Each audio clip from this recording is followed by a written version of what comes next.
Who doesn't love donuts? Exactly. That's why today, we're gonna make them. Let's get into it.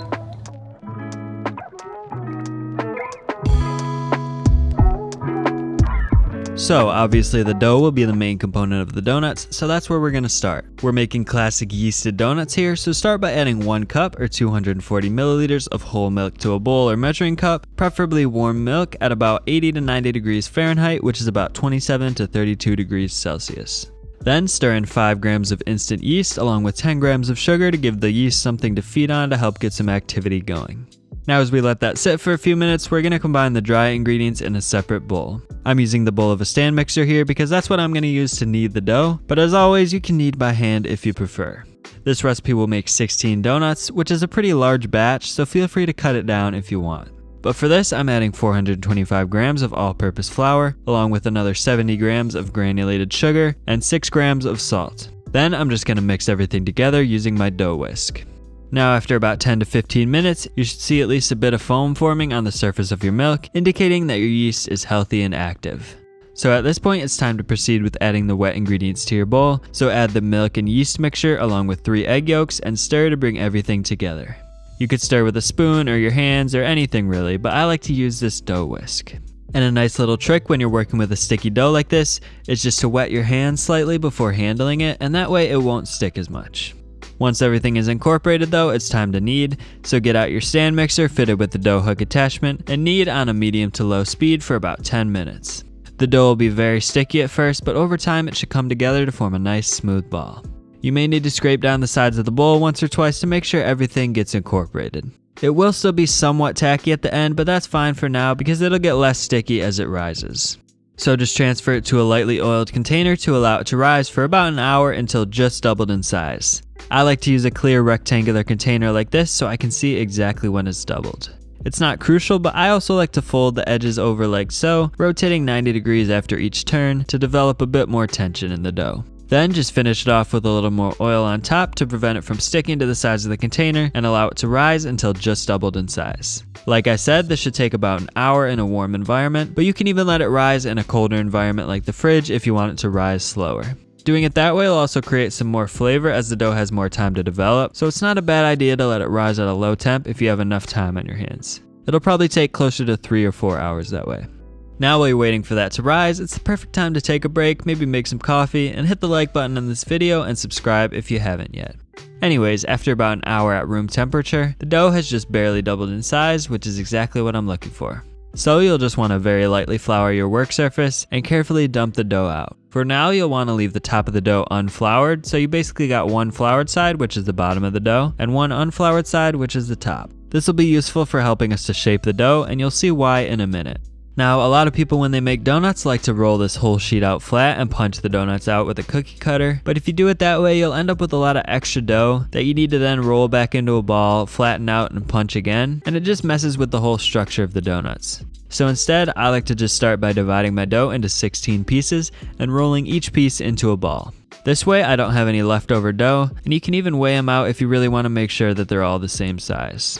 Anyways, once that's done, each piece should have a floured side and a sticky side, so to form them into balls, just roll them around on the surface like this with the sticky side down, and they should form nice little taut balls. As you form them, just transfer them to a floured baking tray, and I like to line it with some parchment paper to further ensure that they don't stick. From this point forward, we don't need the dough to be tacky anymore, so feel free to use plenty of flour. So next we need to roll each ball out to a thickness of about 1/4 to 1/2 inch thick, which is about 1 centimeter. Just try to make them as circular as possible, which shouldn't be too hard if you've shaped the dough balls properly. Then place them back onto a floured baking tray, and if you want classic whole donuts, just take out a mini donut cutter or any small ring like this that you can find and punch a small hole in the middle of each one. Make sure to save the holes too because you can still fry them up to make donut holes.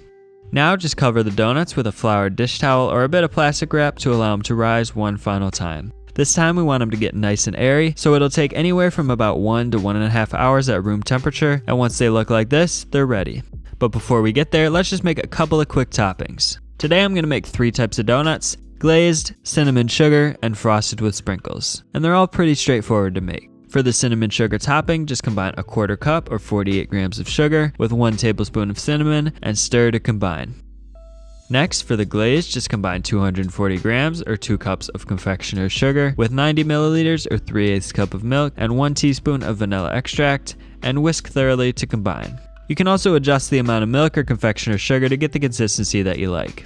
Finally, we're going to make a maple frosting, so just combine 240 grams or 2 cups of confectioner's sugar, 60 milliliters or a 1/4 cup of milk, 60 milliliters or a 1/4 cup of maple syrup, 2 tablespoons of softened butter, and 1 teaspoon of vanilla extract.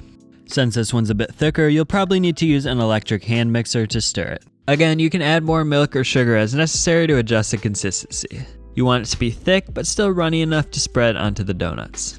Now when your donuts are almost done rising, you'll also want to start heating up your oil for frying, so just add some neutral oil to a heavy pot to about 2 to 3 inches deep. I like to use peanut oil for frying, but you could use canola oil or vegetable oil too. The key to a perfectly fried donut is temperature control, so it's crucial to have a deep fry thermometer here, and you want your oil to stay between 325 and 350 degrees Fahrenheit, which in Celsius is between 160 and 175 degrees. So just let the oil slowly come up to temp over a medium to low heat as the donuts finish rising. Then once they're nice and fluffy and your oil is heated, it's finally time to start frying. So just carefully drop the donuts in one at a time, being careful not to crowd the pot, and fry them for about 1 to 2 minutes on each side until they turn a light golden brown color.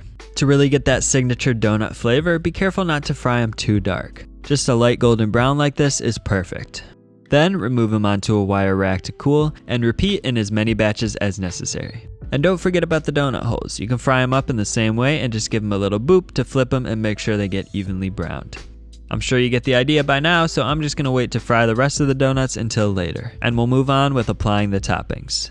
For the cinnamon sugar donuts, I like to just dump a bit of the cinnamon sugar mixture out onto a plate, then brush the glaze onto the donuts and roll them on the plate, sprinkling them with some extra cinnamon sugar as necessary. For the glazed donuts, just go ahead and dunk them straight into the glaze, and that's it. They'll seem sticky at first, but as they cool, the glaze should harden and look more like what you're used to seeing on a typical glazed donut. Finally, for the frosted donuts, just stir up your maple frosting to make sure it's thin enough to coat the donuts, then dunk one side of each donut into the frosting and immediately sprinkle it with some sprinkles. Obviously, you can use whatever toppings you like, but for today, I wanted to demonstrate some of the classics. It's not too often you get to have fresh, homemade donuts, and to be honest, they're pretty hard to beat, so I definitely recommend that you give it a try. Now that you know how to make donuts, if you want to make some bagels too, be sure to click the video on the bottom of the screen. So there you go. If you like this video, I'd appreciate if you'd hit the like button as it really helps me out. I'll see you all in the next one.